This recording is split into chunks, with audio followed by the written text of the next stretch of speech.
Aujourd'hui, nous allons parler de League of Legends. Allons-y.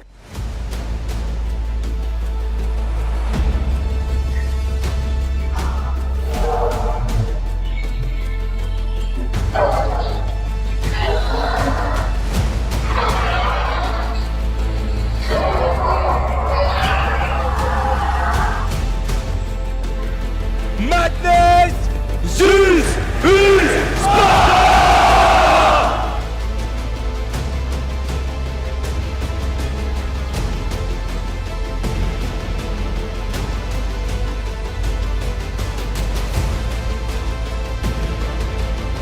Quelle est votre profession?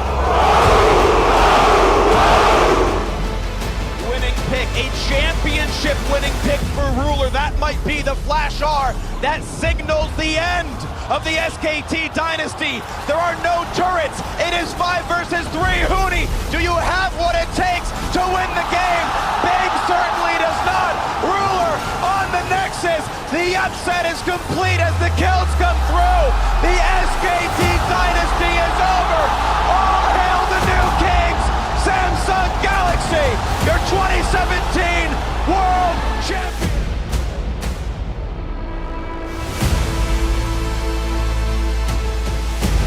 Du côté de Froget,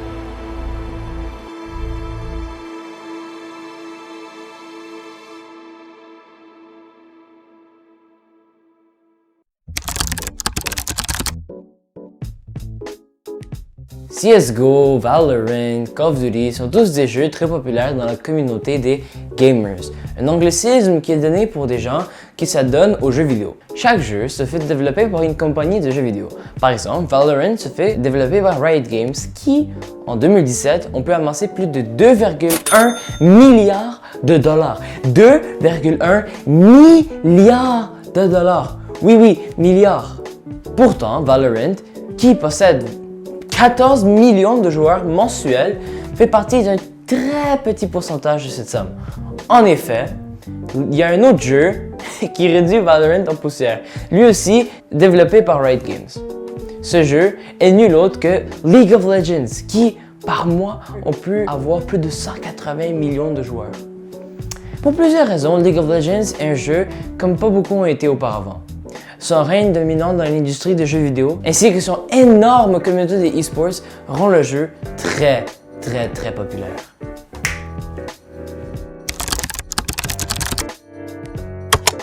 À ce point-ci, vous vous demandiez sûrement « Hey, mais comment est-ce qu'on joue à ce jeu ?» Eh bien, vous êtes dans la bonne place. League of Legends est un jeu de stratégie sous l'abréviation MOBA, Mobile Online Battle Arena, ou arène de combat en ligne multijoueur. Ce jeu est deux-dimensionnel, donc la vue est celle d'en haut. Dans League of Legends, il existe deux terrains, Summoner's Rift et Howling Abyss. Mais aujourd'hui, on va se concentrer sur Summoner's Rift parce que c'est le terrain le plus populaire et le plus joué dans League of Legends. Le terrain possède 5 lieux différents. Bottom lane, rangée du bas, top lane, rangée du haut, mid lane, rangée du milieu, jungle, la jungle et la base de chaque camp. Chaque personne devrait choisir un champion qui, en correspondance avec ce rôle, va se placer sur un de ces 5 lieux. Le but du jeu est très simple. Il faut juste détruire le Nexus, qui est une tour située dans la base ennemie. Mais League of Legends n'est pas un jeu aussi simple que ça. Et détruire le Nexus est une tâche pas vraiment facile à faire. Pour commencer, vous devez compléter des objectifs avant même pouvoir se rendre au Nexus, comme détruire des inhibiteurs et des tours ennemies. Les tours sont les installations les plus nombreuses dans League of Legends. Il en existe 11, 3 sur la rangée du haut, 3 sur la rangée du bas, 3 sur la rangée du milieu et 2 dans la base de chaque ennemi. Chaque tour, elle porte son propre nom. La tour extérieure, la tour intérieure, la tour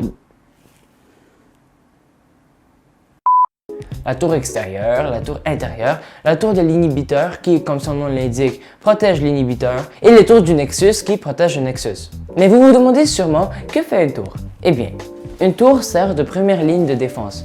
Elle protège contre les minions et champions ennemis qui veulent attaquer votre Nexus en envoyant des lasers qui font beaucoup de dégâts. Elle sert aussi de yeux, car quand un ennemi s'approche de la tour, on peut le voir sur la petite carte en bas, ce qui nous permet de rassembler nos forces pour créer une contre-attaque. Ensuite, nous avons les inhibiteurs. Les inhibiteurs sont des tours qui sont situées dans la base et qui ne font aucun dégât. Par contre, ils servent d'obstacle pour se rendre au Nexus. Avant de se rendre au Nexus, il faut passer par les inhibiteurs, ce qui gagne un peu de temps à l'équipe adverse pour essayer de protéger son Nexus.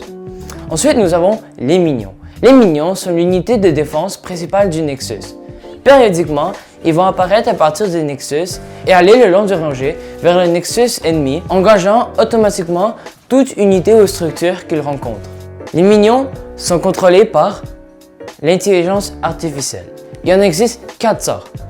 Les minions lanceurs de sorts, les minions mêlés, les minions à canon et les super minions. Les minions avancent par vagues et ils sont vraiment utiles car en tuant un minion, le joueur peut recevoir de l'or qu'il peut échanger contre des habiletés qui vont améliorer ses performances.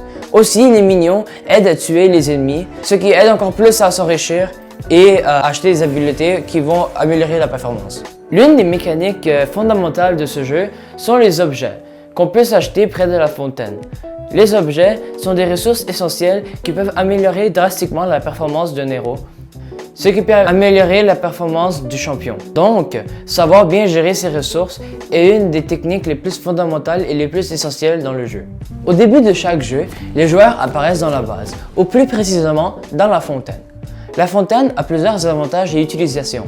Par exemple, elle soigne les champions et remplit leur mana. C'est là aussi on peut retrouver la boutique dans laquelle on peut acheter des objets. De plus, c'est là où les champions réapparaissent après qu'ils se sont fait tuer. Il existe plus de 157 champions dans le jeu, tous ayant des habiletés très uniques, ce qui rend le jeu très difficile à maîtriser au complet. Chacun des 157 champions tombe dans une des 5 catégories d'héros. Nous avons les top laners, les bottom laners, les supports, les mids et les junglers.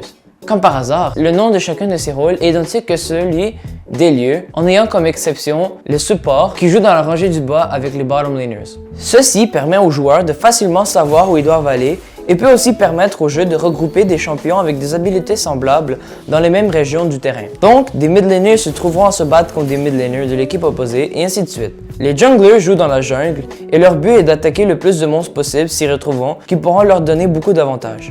Ils doivent aussi parcourir la carte au complet pour aider leurs coéquipiers dans toutes les rangées. En parlant de monstres, il y en a beaucoup, mais aujourd'hui on va couvrir les plus puissants. On a donc Rift Herald, les dragons élémentaires, connus sous le nom de Drake, Baron Nashor et l'ancien dragon. En gros, chaque fois qu'un monstre se fait assassiner, il donne des pouvoirs énormes à l'équipe l'ayant tué, et donc leur donne un énorme avantage qui parfois peut définir le gagnant du jeu. Il existe 4 variations d'un Drake, le dragon infernal, le dragon des nuages, le dragon de l'océan et le dragon des montagnes. Après en avoir tué 4, l'ancien dragon apparaît qui donne un super pouvoir très fort, comparable à celui du Baron Nashor qui apparaît dans la jungle après 20 minutes de jeu. Les dragons élémentaires apparaissent après 5 minutes et prennent 5 minutes à réapparaître après s'avoir fait tuer. Pour conclure, je voudrais vous remercier d'avoir visionné cette vidéo et j'espère que je vous ai appris un peu plus sur le jeu de League of Legends et je vous ai poussé un peu à essayer de découvrir un peu davantage et peut-être même d'essayer d'y jouer. À la prochaine!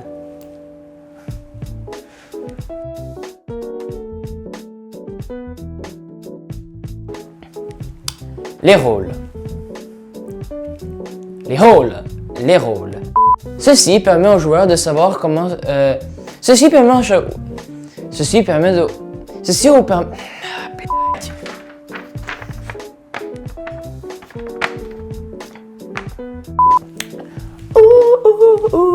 Yeah.